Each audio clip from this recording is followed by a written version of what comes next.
ఓం శ్రీ గురుభ్యో నమః. కుజగురువుల యొక్క సంయోగం అంటే గోచారరీత్యా వృషభ రాశిలో కుజుడు గురువు కలవటం అనేది మనకి జూలై 12వ తారీఖు నుంచి ఆగస్టు 26వ తారీఖు వరకు కూడా 45 రోజుల పాటు కుజుడు గురువుతో కంజంక్షన్ కావటం అనేది ఉండటం వల్ల వివిధ రాశుల వాళ్ళకి వివిధ ఫలితాలు విభిన్నంగా ఉండే అవకాశం అనేది ఒకటి ఉంటుంది. ఈ కుజగురుల యొక్క సంయోగాన్ని మనం చూసుకునేటట్టయితే కుజుడు గురువుకు మిత్రుడు, అంటే రెండు కూడా మిత్రగ్రహాలు వృషభ రాశిలో సంచారం చేయటం వల్ల మనకి కుజుడు యుద్ధకారకుడు, అంటే పోరాట ప్రతిమ కలిగిన గ్రహం, అంటే సైన్యాధ్యక్షుడని మనం చెప్పుకుంటాం. అలానే ఏదైతే కుజుడు ప్రమాదాలకి సంకేతం, అలానే ప్రమాదాలతో పాటు యుద్ధం చేయటం, కోర్టు సమస్యలు, అలానే భూ సంబంధమైన విషయాలు, అలానే అగ్రికల్చర్ ల్యాండు, ఇళ్ళు, construction, chemical companies, real estate సంబంధించిన కారకుడు అంగారకుడు. అంగారకుడు గోచారరీత్యా సహజంగా 3, 6, 11 స్థానాల్లో ఉంటే సుఫలితాన్ని ఇస్తాడు. ఎవరి రాశి నుంచి అయినా సరే అది గుర్తుపెట్టుకోవాలి. అలానే గురువు ధనకారకుడు, సంతానకారకుడు, భాగ్యకారకుడు, లాభకారకుడు, కుటుంబకారకుడు. సంతానాన్ని ఇచ్చేది ఆయనే, ధనాన్ని ఇచ్చేది ఆయనే. ధనం మూలం మిదం జగత్తు. కుటుంబాన్ని ఇచ్చేవాడు కూడా గురువే. భాగ్య లాభాధిపతులు కూడా గురువు కారణభూతుడు అవుతాడు. అంటే గురుబలం ఉండాలి అని అంటారు. వివాహం కావటానికి కూడా గురువు ముఖ్యమైన పాత్రను వహించే అవకాశం ఎక్కువగా ఉంటుంది. కాబట్టి గురువు గోచారీత్యా తన రాశి నుంచి 2, 5, 7, 9, 11 స్థానాల్లో ఉంటే గురువు మంచివాడని మనకు గోచారం చెప్తుంది. ఇక్కడ అంటే మూల సూత్రాలు అనేవి చాలా ముఖ్యమైనవి నిజం చెప్పాలంటే, అందరూ కూడా తెలుసుకోవాలంటే.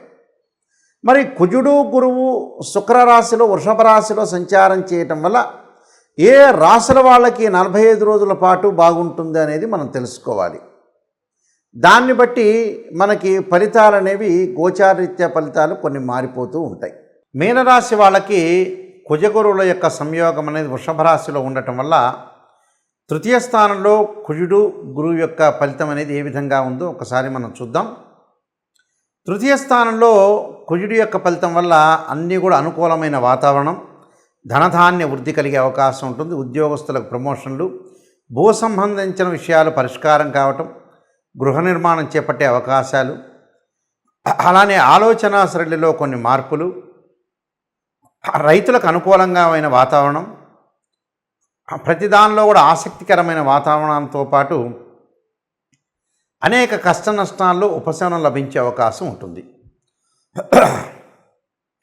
ముఖ్యంగా ఆదాయపరంగా ఉద్యోగస్తులకు ప్రమోషన్లు, ఆకస్మికంగా ధనలాభం, రుణాలు ఏదైతే మనకి ఇచ్చామో ఆ రుణాలన్నీ కూడా మళ్ళీ తిరిగి ఆ డబ్బు అనేది మన చేతికి అందే అవకాశాలు ఉండటం, దానితో పాటు కొంత పట్టుదల సడలింపు జరిగే అవకాశాలు ఉంటాయి. తృతీయ స్థానంలో గురువు వల్ల కొంత వ్యవహారంలో కొంచెం జాప్యం జరగటం, బంధువులతోటి ఎంతవరకు మాట్లాడాలో అంతవరకే మాట్లాడే, వివాదాల జోలికి వెళ్ళకపోవటం, శారీరకంగా శ్రమ చేయటం, శారీరక శ్రమతో పాటు కష్టానికి తగ్గ ఫలితం వచ్చే అవకాశాలు ఎక్కువగా ఉన్నాయి. అంటే ప్రయాణాల వల్ల లాభం కలగటం, గతం కంటే కూడా ఆరోగ్యం అనేది కొంత కుదుటపడటం, అంటే దీర్ఘకాలిక వ్యాధులు ఉన్న వాళ్ళు ఉంటారు, బీపీ, షుగరు, ఆస్తమా, కిడ్నీ సంబంధించిన సమస్యలు ఉన్న వ్యక్తులందరికీ కూడా ఆరోగ్యపరంగా వాళ్ళు కుదుటపడే అవకాశాలు ఎక్కువ ఉంటాయి.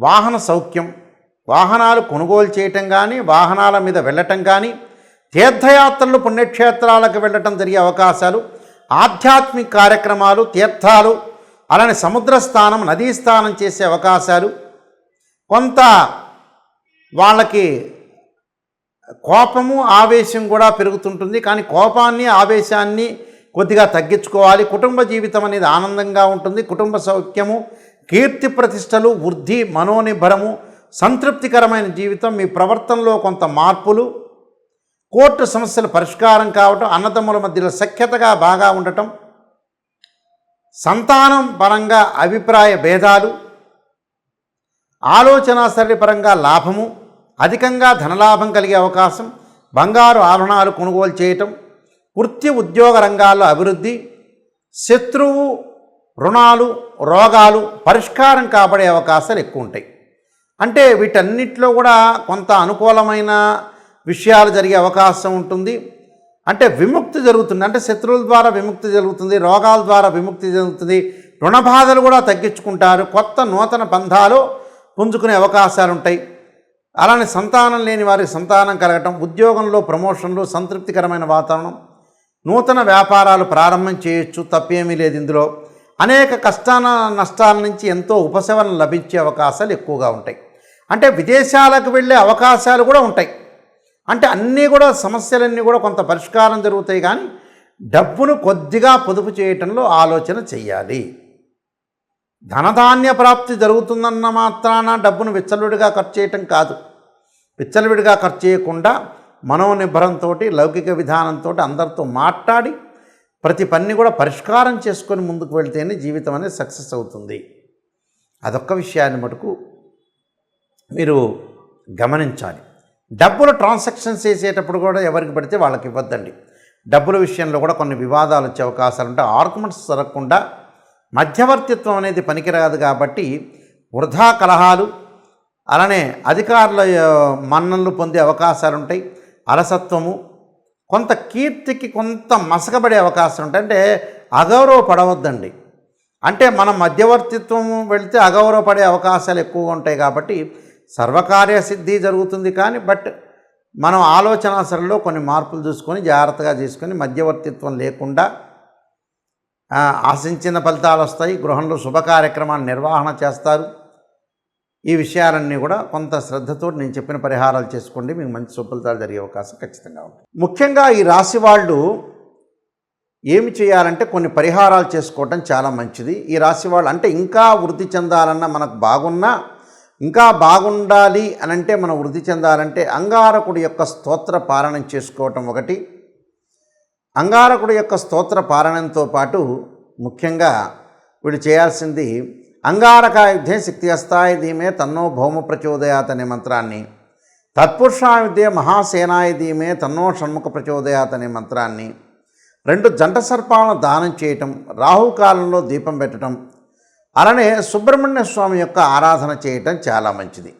దీంతోపాటు దత్తాత్రేయ స్వామి యొక్క పాలనంతో పాటు దత్త కవచాన్ని చదవటం ప్రతిరోజు కూడా. గురువారం రోజున దత్తాత్రేయ స్వామి యొక్క పాలనం చేయటం, దత్త కవచం చదవటం వీలైతే ప్రతిరోజు కూడా చేసుకోవటం తప్పేం లేదు. గురువారం రోజున ఉదయం కానీ ప్రాతకాలం కానీ ప్రదోషకాల సమయంలో కానీ దేవానాంచ ఋషీనాంచ గురుకాంచన సన్నిభం బుద్ధిమతం త్రిలోకేశం తం నమామి బృహస్పతిం అనే మంత్రాన్ని, మంగళవారం రోజున అంగారకాయుద్ధే శక్తి అస్తాయ ధీమే తన్నో భౌమ ప్రచోదయాత్తో పాటు ధరణీగర్భ సంభూతం విద్యుత్కాంతి సమప్రభం కుమారశక్తి అస్తంచ మంగళం ప్రణమామ్యహం అనే మంత్రాన్ని చక్కగా చదువుకోవాలి. దాంతోపాటు ఆరోగ్యపరంగా కొంతమంది ఇబ్బందులు పడుతూ ఉంటారు. శరీరే జర్జరీభూతే వ్యాధిగ్రస్తే కళేబరి ఔషధం జాహ్నవీతోయం వైద్యో నారాయణ అనే మంత్రాన్ని, మనకి ధనం కావలసిన వ్యక్తులందరూ కూడా ఓం యక్షాయ కుబేరాయ విశ్రణాయ ధనధాన్యాధిపతే ధనం ధాన్యం సమృద్ధిమే దేహిమే దాపై స్వాహ అనే మంత్రాన్ని చక్కగా చదువుకోవటం, అలానే వీలైతే కందులు, దానితో పాటు శనగలు దానం చేయటం వల్ల కూడా చాలా మంచి ఫలితాలు వచ్చే అవకాశం ఉంటుంది. కాబట్టి తప్పకుండా ఇంకా వృద్ధి చెందాలంటే మనం కొన్ని రెమెడీస్ అనేవి ప్రత్యేకంగా చేసుకోవటం వల్ల కూడా మనకు మంచి జరిగే అవకాశం అనేది ఖచ్చితంగా ఉంటుంది. సర్వే జనా సుఖినో భవంతు.